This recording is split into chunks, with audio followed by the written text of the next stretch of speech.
Okay, so here's what I did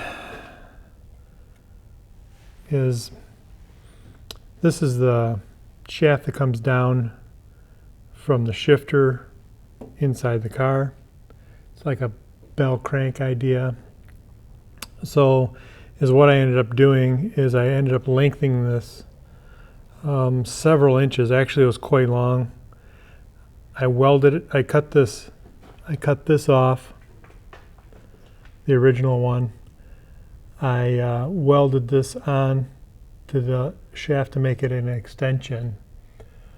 Then I put it in neutral, and I took a pipe, slid it over this, and bent it. I don't know if you can kind of see that that's bent kind of away from the transmission, so it's just barely there.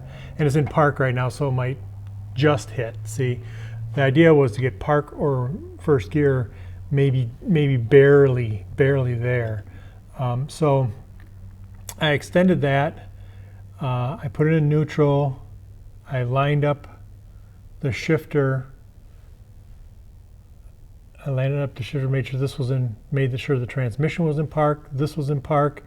Set it up, set this where I wanted it, tacked it on. I then took this. I made a bracket here. I welded it onto my transmission bracket. And then I bolted this on. Stuck that up there, got that where I wanted it, went up into the car, shifted it, and you can feel the detent of the transmission. So the idea there is I can feel every detent in every gear, so it feels like it's correct. It feels like first is first, second, second, etc., etc. Put it in a park. So then is what I did is I poop welded it some more here for now until I pull the transmission back out. I can clean this up, grind it the way I want it, and then same with this. I'll continue welding here too, and I'll clean that up, paint it when I pull the transmission out. So that's one thing I've just done.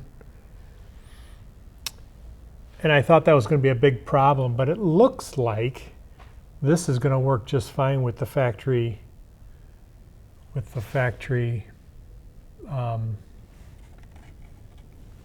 shifting. So now, as you can see, I have my cable. This is my throttle pressure cable. I don't have it. I have this hooked to the throttle pedal rather than the linkage on the carburetor. And you could do it either way. This would still work. It's over here. Right there is where throttle pressure cable goes to, comes around. Then the next thing that I did, after I got that linkage done, I went ahead and I bent these lines. So as you can see, I used compression fittings right there. That's a stainless steel compression fitting. It's a pipe thread. That was 1/8 inch or whatever. But then this is 3/8 stainless steel line. So I bent all this. Then I bent the next one, and I ran them all through there. And then I went past the starter. See, I kind of went past the starter, up the pan rail, and then I went all the way out here. I put a union here. I put a union right there, so that way it's easier to thread through. And then these two lines here that are coming out of here are going to probably be changed again when I change my cooler. Because what I had found is that these are 3/8 lines, and of course the ID isn't quite 3/8. But when you hook it to a braided line, the braided line fitting actually goes down to like 1/4 inch. So that's something I don't want. So I'm going to actually hardline this right to whatever transmission cooler I end up using. Right now I do have it with the braided line. I do have another cooler. This is all temporary. So that's what I've done so far. Now, bending stainless steel hardline, I've done a lot of it. I'm not an expert at it, but through the years I've done quite a bit. And you need the right bender to do stainless steel. You can't just use the cheap one you get from, you know, whatever auto parts store. You actually have to have a stainless steel line bender. It's got rollers and everything, and I can show that to you. But that's what I've done so far. Let's show you the line bender. So here are my benders. This is my brake line bender.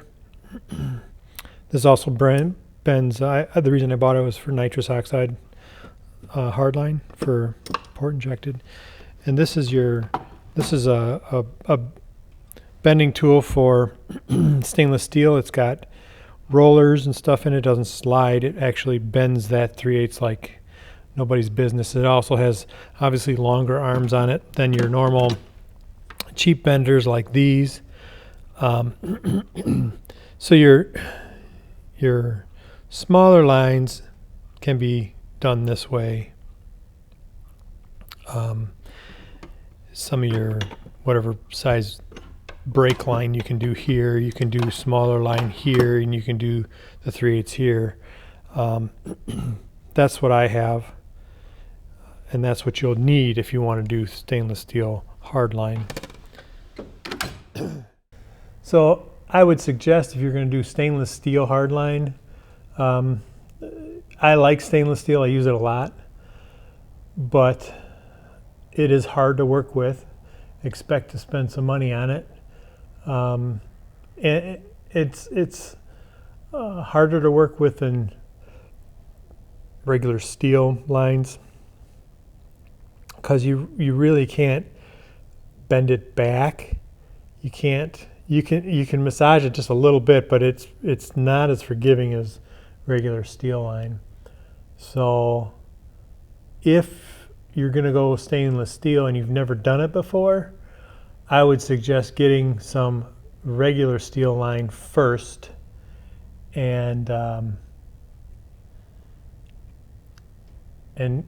bending it the way you want it, and then trying to copy that, because you can finagle it a little bit better. Where this stainless steel, you know, like this stainless steel, I bought 2 6-foot chunks. I really don't have much left over, a little bit, but not a lot. So then the other thing I had to do was, we're going to get back here to the transmission, the back of the transmission, and you're looking at a yoke here. So I need a drive shaft, and the drive shaft is shorter than original. So it goes from here, obviously, to the rear end. So what you actually have to do is you have to get the yoke you're going to use in the application. This yoke I'm not going to use. I decided to go with a different joint. So I bought a new yoke, and I bought a new yoke for the rear end. And then you push this in like that. You move it out an inch, and then you measure center to center, or you can mark this far edge, this back edge, to the back edge of the rear end. That'll give you your center to center on your drive shaft, and that's what you need. And then you need to take your yoke and send it to your drive shaft company, and whoever's going to be doing your drive shaft, because they're going to balance that with the drive shaft. So right now I'm going to put the drive shaft in. I have it. I've already done all this, but I need to I just wanted to kind of explain how to measure for a drive shaft. A lot of companies will say, you know, they'll want this dimension from the end of the spline to this boot, and then from there to the rear end. They'll want all those measurements if you don't have your yoke, because then they can figure it out. But in my case, I bought a yoke because I changed to a different joint. I went to a 1350 joint, both rear end and here. And then, so I slid the yoke in, I pulled it out an inch, went center to center, told them how long I wanted it, and sent my yoke to them. And then they sent me back the drive shaft. And so right now I'm going to go put the drive shaft in. Okay, I'm going to attempt to get it started. It's kind of cold out. Well, it's about 48 degrees in here, I guess. But it's a no choke on this car. It's a little temperamental when it gets cold out. But I just want to see if the transmission actually will shift into gear. I don't plan on revving it up or running it too fast.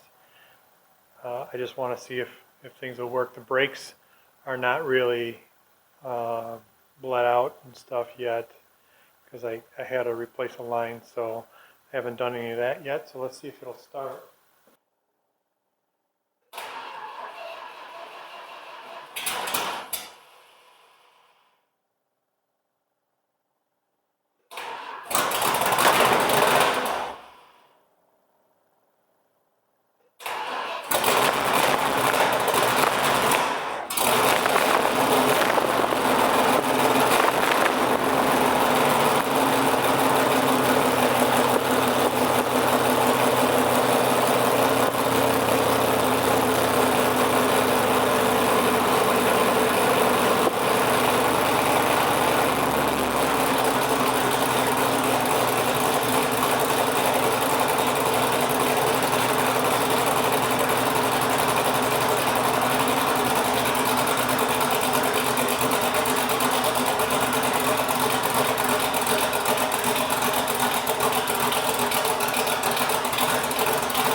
I would say that transmission works great.